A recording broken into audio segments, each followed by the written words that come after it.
Hello বন্ধুরা, simple lifestyle চ্যানেলে সবাইকে ওয়েলকাম। আবার একটা নতুন ভিডিও নিয়ে চলে এসেছি। আজ আমি একটা নিরামিষ নতুন ইউনিক রেসিপি নিয়ে তোমাদের সামনে এসেছি। এই রেসিপিটা একবার খেলে মাছ মাংস খাওয়া আপনারা ভুলে যাবেন। তো বন্ধুরা, এই রেসিপিটা স্কিপ না করে সকালে এই ভিডিওটা দেখেন, তো ভিডিওটা আশা করি ভালো লাগবে। তো চলুন। তো দেখুন, আমি বাজার থেকে মানকচু এনে এখানে কেটে নিচ্ছি। আমি কাটছি না, আমার মা কাটছিল। তো এইভাবে মানকচুগুলো আমি আগে মানকচুগুলো ছোটো ছোটো করে পিস করে নিয়েছি। এবার এইভাবে আমি মানকচুগুলো বটির সাহায্যে কেটে নিচ্ছি। তো দেখতেই পাচ্ছ, তো বটির সাহায্যে কাটা হচ্ছে। এইভাবে মানকচুগুলো কাটতে হবে, নাহলে মানকচুটা তাড়াতাড়ি সিদ্ধ হবে না। তো এইভাবে কাটলে খেতে কিন্তু খুব সুন্দর হবে। এর কাটা ঠিক না থাকলে আবার রান্নাটা ঠিকঠাকভাবে হয় না। তো এইভাবে কেটে রাখতে হবে।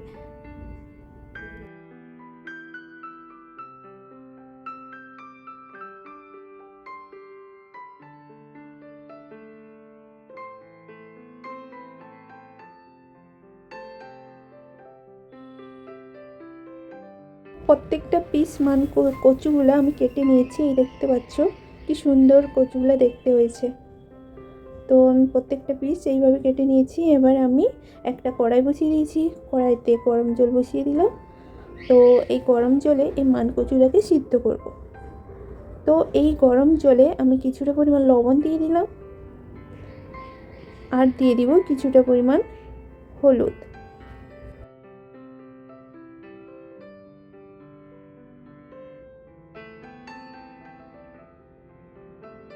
তো কিছুক্ষণের জন্য আমি এটাকে ফুটিয়ে নিব। তো দেখতেই পাচ্ছ আমার জলটা ফুটে এসছে। এবার আমি একে একে এই যে কচুগুলো আমি দিয়ে দিব। তো এটা খেতে কিন্তু খুব সুন্দর হয়। এটা পুরোটাই নিরামিষ। তোমরা মাছ মাংস যেদিন থাকবে না, এইভাবে নিরামিষ রেসিপি বানাতে পারবে। আমি এটা নিরামিষ দিনেই বানাই, তো আজকে আমি বানিয়েছি, তোমাদেরকে শেয়ার করলাম।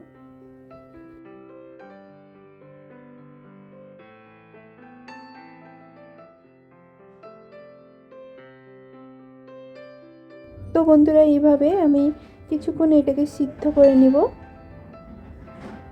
তো ঢাকা দিয়ে আমি কিছুক্ষণ সিদ্ধ করে নেব। তো কিছুক্ষণ পরে দেখো, আমি এটাকে চেক করছি সিদ্ধ হয়েছে কিনা। তো চেক করে দেখলাম সিদ্ধ হয়ে গেছে। এটাকে কিন্তু ভালোভাবে সিদ্ধ করে নিতে হবে, না সিদ্ধ করলে কিন্তু এটা খাওয়া যাবে না। তো ভালো করে এটাকে সিদ্ধ করে নিতে হবে।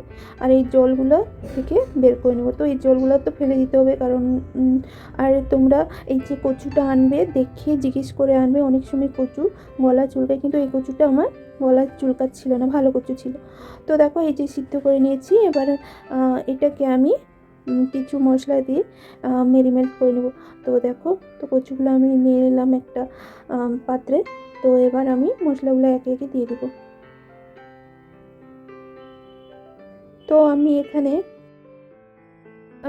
2 চামচের মতো বেসন দিব। তোমরা ময়দা দিলে দিতে পারো। আমি এখানে 2 চামচের মতো বেসন দিয়ে দিব। বেসনটা দিলে ভালো হয়, তো আমি বেসন দিয়ে দেবো। তোমরা ময়দা দিলে দিতে পারো। আর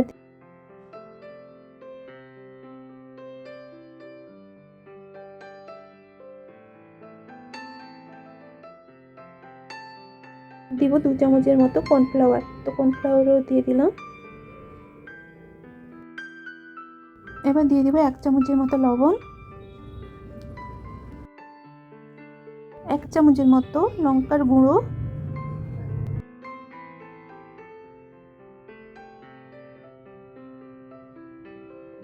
1 চামচের মতো সোয়া সস,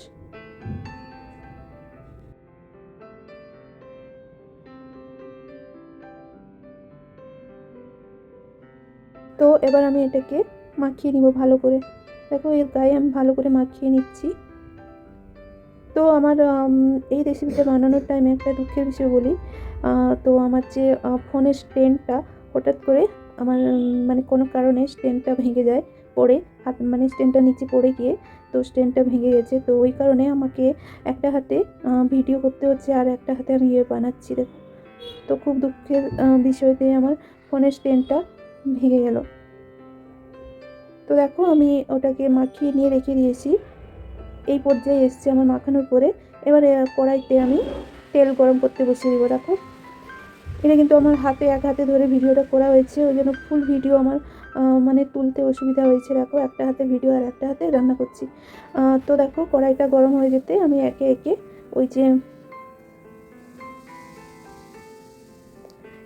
ওই যে মাখিয়ে রেখেছিলাম যে কচুটা, ওটা আমি দিয়ে দিচ্ছি। এটা কিন্তু মানে নিরামিষ ফিশ বলতে পারে, এমন মানে এত সুন্দর একটা টেস্টি হয়েছিল, আর দেখতেও খুব সুন্দর, যেমন মাছের পিসের মতো দেখতে লাগছিল। তো ভিডিওটা আমি ভালো করে বানাতে পারিনি, নাহলে তোমরা আরও ভালো লাগতো এই জিনিসটা। তো আবার যদি কোনো দিন আমি এই রেসিপিটা ট্রাই করি, তো তোমাদেরকে ভালো করে ভিডিও বানিয়ে দেখাবো।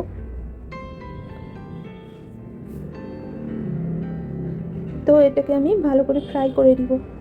এই যে রান্নাটা আমি একবার এক ইস্কন ধর্মীর বাড়িতে খেতে গেছিলাম নামহট্টতে। তো সেখানে এই রেসিপিটা করা হয়েছিল। তো এই রেসিপিটা আমার খুবই ভালো লেগেছিল, তো তাই আজকে আমি একটু বাড়িতে ট্রাই করেছিলাম। তো খেতে কিন্তু খুব সুন্দর হয়েছিল, আর রান্নাটা কিন্তু বেশ মজাদার হয়েছিল। সেই কারণে তোমাদেরকে আজকে আমি এই নিরামিষ রেসিপিটা শেয়ার করলাম। তো তোমরাও ট্রাই করো, আশা করি ভালো লাগবে।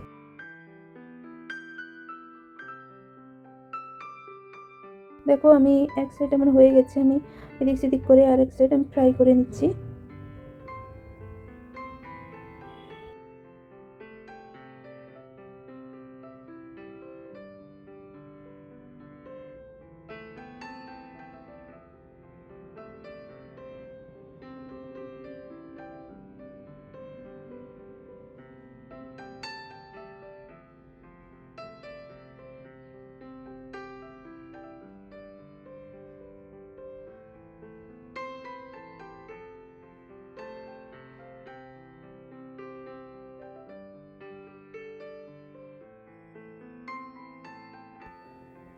তো কি সুন্দর লাগছে দেখো, মনে হচ্ছে মাছকে আমি ফ্রাই করছি, তাই না?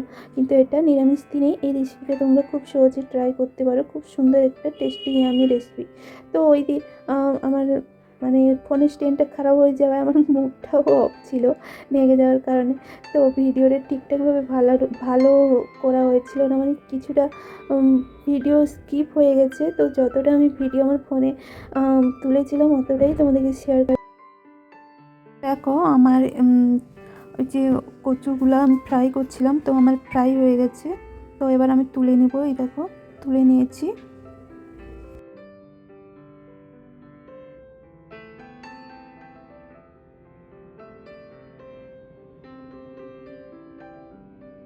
একটা বাটি নিয়ে নিয়েছি, এই বাটিতে একটা মশলা বানাতে হবে। দেখো সোয়া সস নিয়ে নিলাম, এবার নিয়ে নিলাম চিলি সস। তো এই সসগুলো এই রেসিপিতে দিব। এবার দিব টমেটো সস। এগুলো তো আমাদের প্রত্যেকের বাড়িতে থাকে যেহেতু, তো এগুলো দিতে হবে এই রেসিপিটায়। এবার দিয়ে দিব লঙ্কার গুঁড়ো 1 চামচের মতো, একটু লবণ দিয়ে দিব, দিয়ে ভালো করে মিক্স করে নেব মশলাটা। এখানে দেখো কড়াইতে আমার তেল বেঁচে গেছিলো, ওই তেল থেকেই আমি এই রান্নাটা শুরু করব। তো আমি আগে থেকে গ্রেট করে রেখেছিলাম আদার কুচি। এই রেসিপিটা পুরোটাই নিরামিষ, তো তোমরা চাইলে আমিষের দিনেও আদা রসুন পেঁয়াজ দিয়ে রান্না করতে পারো। আমি শুধু আদা আর কাঁচা লঙ্কা দিয়ে এটা রান্না করব। তো দেখো, তো কিছুটা হলুদ দিয়ে দিলাম, কারণ আদাটা দেওয়ার কারণে গায়ে তেল ছিটে আসছে। তো হলুদ দিয়ে দিলে না আদার গায়ে ছিটে আসে না। তো কিছুটা হলুদ দিয়ে আমি মশলাটা ভালো করে কষিয়ে নিচ্ছি। তো আদাটা ভালো করে কষিয়ে নিব।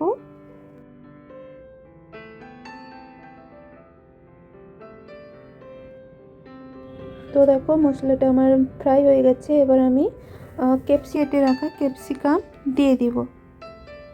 তো এটাকে কিছুক্ষণের জন্য ফ্রাই হতে দিব। ভালো করে ক্যাপসিকামগুলো আমি কষিয়ে নিব। আমার ক্যাপসিকামটা ফ্রাই হয়ে গেছে। এবার আমি মশলাটা বানিয়ে রেখেছিলাম, ওই মশলাটা দিয়ে দিচ্ছি।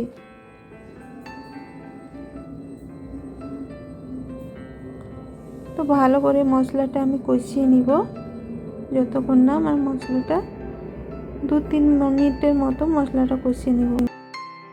তো আমার কষানো হয়ে গেছে। এবার আমি আগে থেকে যে ফ্রাই করে রেখেছিলাম যে কচুর যে ফ্রাইটা, এই কচুর ফ্রাইটা দিয়ে দিব আর ভালো করে এই মশলাটার সঙ্গে কষিয়ে নিব। দেখতেই পাচ্ছ মশলাটার সঙ্গে আমি কষিয়ে নেব। এটা অনেকটা যেমন সোয়া চিল্লি মতো টেস্ট হয়, নিরামিষ মানে বলতে গেলে চিলি চিকেন বা চিলি ফিশ এইসবের মতো টেস্ট হয়। তো ওই যে মশলাটা বানিয়েছিলাম কিছুটা আমি রেখেছিলাম, ওই মশলাতে আমি 2 চামচের মতো চিনি দিয়ে দেব।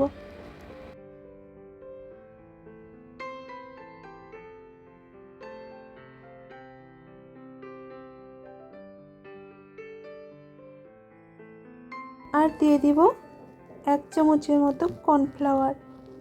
তো এটা মাখিয়ে রাখবো।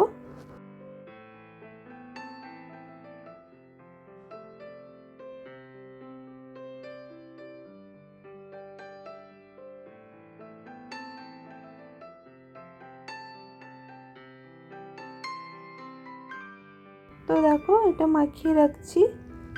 এটা দিলে এই যে রেসিপিটা ঘনত্বটা বাড়ে আর গ্রেভিটা ঘন হয়। এখানে দেখো আমার মশলাটা কষানো হয়ে গেছে। এই যে কর্নফ্লাওয়ার গুলানো জলটা আমি বানিয়ে নিয়েছিলাম, তো ওই জলটা দিয়ে আমি এই মশলাটা ভালো করে কষিয়ে নিচ্ছি। তো ভালো করে কষিয়ে নিব। এই যে কর্নফ্লাওয়ারের মিক্সটা, এটা এটা দিলে এর যে গ্রেভিটা ঘনত্বটা বাড়বে, ওই কারণে আমি কর্নফ্লাওয়ারের যে মিক্সটা এটা দিয়ে দিলাম। এবার আমি পরিমাণ মতো জল দিয়ে দিব। কিছুক্ষণের জন্য আমি এটাকে হতে দিব, যাতে ঘনত্বটা এর বেড়ে যায়, জলটা শুকিয়ে যায়। তো কিছুক্ষণের জন্য আমি এটাকে হতে দিব।